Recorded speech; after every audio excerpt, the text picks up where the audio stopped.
Back in our newsroom right now, our coverage continues. Franklin College journalism professor Hank Neuer is there. He's an expert on hazing. Professor Neuer, thank you for joining us here this evening. Thank you.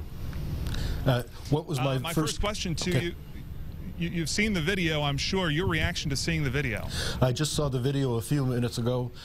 My reaction, not this house again. In 1992, there was a near death where a pledge was taken to the hospital with nearly a .50 BAC. In 2010, there were 100 members that were kicked off of this chapter for hazing. The National Fraternity came out and said this wasn't an incident of hazing, this wasn't a pledge, they say. Is this something, though, that happens on a lot of other college campuses that we might never hear about? It happens all the time. There was one in Washington not long ago where a member passed out from drinking and another member wrapped his genitals around his face, and that went viral as well.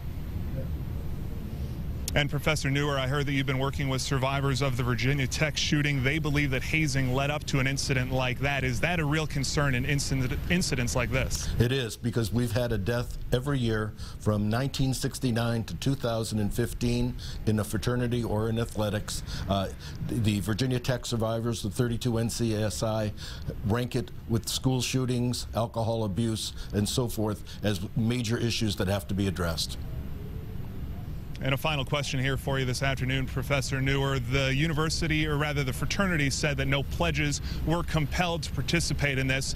But isn't that just pen on paper right there? Most pledges you feel take part in actions like this. Right. I mean, the whole idea with the coercion that goes on, it's called voluntary, but in a way it's not. I mean, the pledges have no choice. They want to get into this organization.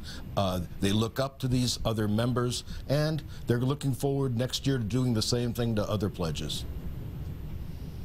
Professor Hank Neuer from Franklin College, thank you so much for joining us here today.